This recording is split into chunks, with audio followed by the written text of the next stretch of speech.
संन्यासस्तु महाबाहो संन्यासस्तु महाबाहो योगयुक्तः दुःखमाप्तुमयोगतः दुःखमाप्तुमयोगतः योगयुक्तो मुनिर्ब्रह्म योगयुक्तो मुनिर्ब्रह्मा न चिरेणाधिगच्छति। न चिरेणाधिगच्छति। इसका अन्वय है महाबाहो अयोगतः संन्यासः तु आप्तुं दुःखं योगयुक्तः मुनिः न चिरेण ब्रह्म अधिगच्छति। ठीक है। तो हे महाबाहो, यहाँ भगवान फिर महाबाहो कहते हैं अयोगतः, जो योग युक्त नहीं है, जिसने कर्म योग का अनुष्ठान नहीं किया है, ऐसा व्यक्ति संन्यासः आप्तुम दुःखम, उसके लिए इसी कर्म संन्यास करना दुख रूप हो जाता है। जिसने कर्म योग का अनुष्ठान नहीं किया वो कर्म संन्यास करेगा तो उसके लिए दुखदायी हो जाएगा। योग युक्त मुनि, जो योग युक्त मुनि है वो अचिरेण अर्थात शीघ्र ब्रह्म अधिगच्छति, वो शीघ्र ब्रह्म को प्राप्त हो जाता है। ये इसका सरल अर्थ हो गया। अब देखिए, जो योग का आचरण नहीं करता है वो संन्यास का अधिकारी नहीं है। कर्म योग, आप समझिए, संन्यास आश्रम चतुर्थ है। पहले ब्रह्मचार्य से आश्रम में जाए, फिर विवाह करे, फिर वानप्रस्थ हो और फिर सन्यासी। तो जो व्यक्ति अपने आश्रम धर्म का पालन नहीं कर रहा है, गृहस्थ आश्रम में रहकर गृहस्थ आश्रम का पालन नहीं किया, ब्रह्मचर्य में आश्रम में रहकर उसने ब्रह्मचर्य का पालन नहीं किया, वानप्रस्थ में जाकर तप नहीं किया, तो वो संन्यास आश्रम में जाकर संन्यास धर्म का पालन करेगा, इसकी क्या गारंटी है ना? जो अपने धर्म का पालन पहले करता है वही तो वहाँ जाकर भी करेगा। एक ही जगह जो वफादार नहीं रहा वो दूसरी जगह जाकर वफादार कैसे रहेगा? कि किसी ने भ्रष्टाचार किया फिर उसको नौकरी से निकाल दिया, तो वो दूसरी जॉब उसको जहाँ मिलेगी वहाँ वो ईमानदारी से काम करेगा, इसकी क्या गारंटी है? क्योंकि उसने भ्रष्टाचार किया इसलिए उसको निकाला। तो जब आप अपने वर्ण आश्रम का पालन अर्थात धर्म का पालन नहीं किया आपने, तो फिर आप दूसरे आश्रम में जाकर क्या करोगे? तो वहाँ भी आप गड़बड़ करोगे। तो महात्मा बनने के बाद भी आप उस धर्म का पालन नहीं करोगे। जब धर्म का वहाँ का पालन नहीं करोगे तो मुक्ति नहीं मिलेगी, ब्रह्म न अधिगच्छति, ब्रह्म की प्राप्ति नहीं होगी। ब्रह्म अर्थात यहाँ मोक्ष है।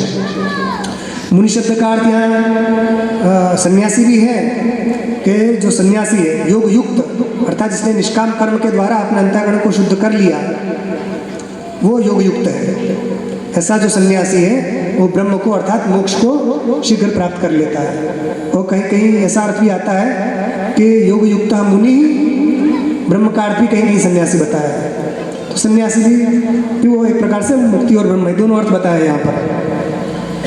तो यदि आपको मुक्ति चाहिए तो अपने धर्म का पालन करना चाहिए, क्योंकि भगवान का अवतार क्यों होता है? यदा यदा धर्मस्य आता है श्लोक है, बोलिए। यदा यदा हि धर्मस्य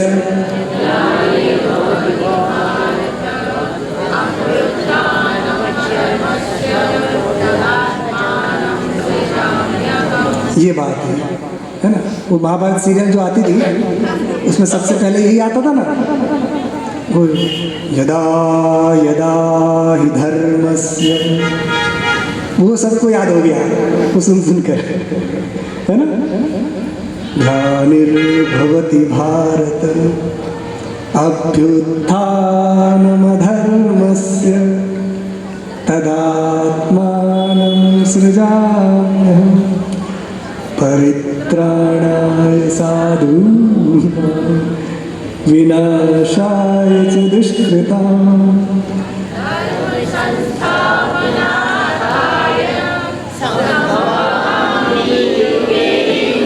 युगे युगे धर्म संस्थापनार्थाय, क्या कह रहे हैं भगवान?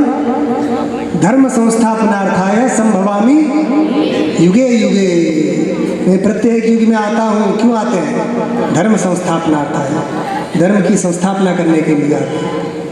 तो जो धर्म का पालन करता है उसी पर भगवान प्रसन्न होते हैं। और जब भगवान प्रसन्न हो जाते हैं तो सब कुछ दे देते हैं, भक्ति भी दे देते हैं, मुक्ति भी दे देते हैं, जो नहीं सोचा होता है वो सब दे देते हैं, अपने आप को दे देते हैं।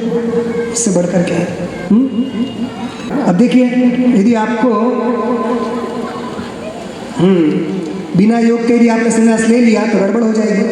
कर्म योग नहीं किया और संन्यास ले लिया तो कई बार व्यक्ति मन से नहीं छोड़ पाता है, बाहर से छोड़ देता है तो गड़बड़ हो जाएगी। एकादशी के दिन मन तो बहुत हो रहा है भोजन करने का, मगर लोग क्या कहेंगे? यहाँ सब लोग एकादशी फलाहार करने वाले हों, एक ही व्यक्ति भोजन वाला पहुँच जाए तो कहे देखो भोजन करता है, तो मजबूरी में रहना पड़ता है कि नहीं हम भी फलाहार ही करते हैं। तो वो मजबूरी वाला है, मजबूरी वाला वो फलदायी नहीं होता है। एक व्यक्ति था मुसलमान, रोज़ा रखता था, तो उसमें उनका नियम रहता है कुछ कि 12 घंटे तक पानी नहीं पीते हैं या ऐसा कुछ है ना, तो पानी भी नहीं पीते हैं वो 12 या 24 जो घंटे रहते हो। तो अब एक व्यक्ति जो है बिना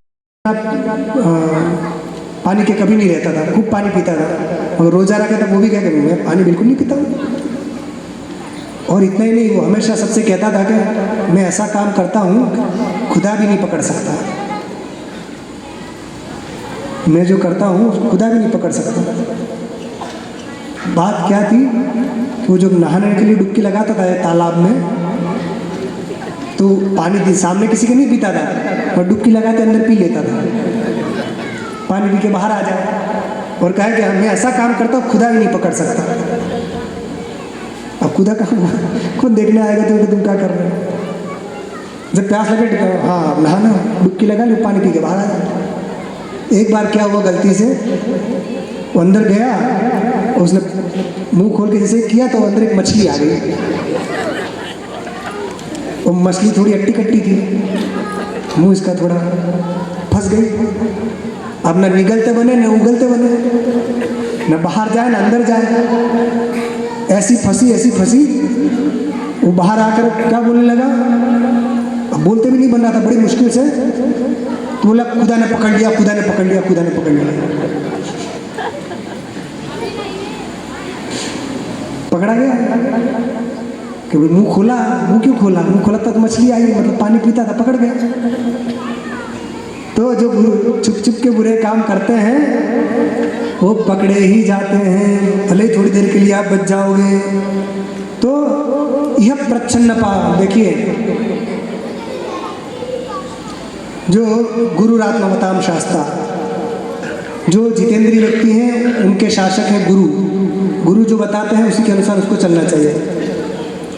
और जो गुरु के अनुशासन में नहीं रहते हैं उन पर शासन करने के लिए कानून है।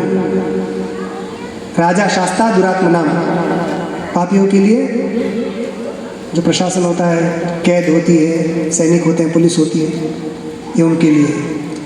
तो जो गुरु के अनुशासन में रहेंगे वो पाप करेंगे नहीं, तो उनको कानून से डरने की जरूरत नहीं, कोई धर्म विरुद्ध कार्य करेंगे नहीं। और जो गुरु के अनुशासन में नहीं है वो कानून के अनुसार चलोगे। तो कई लोग जो गुरु से बच जाते हैं और कई लोग कानून से ही बच जाते हैं, होता है ना कई बार किसी प्रकार से। तो यहाँ तो आप बच लोगे, मगर जो चुप कर पाप किया तो यह प्रच्छन्न पापानाम शास्त्रा वै वस्वतो यमः। जो प्रच्छन्न पापी हैं, चुप कर पाप करने वाले, उनका प्रशासन करने के लिए भगवान ने यमराज को नियुक्त कर दिया है।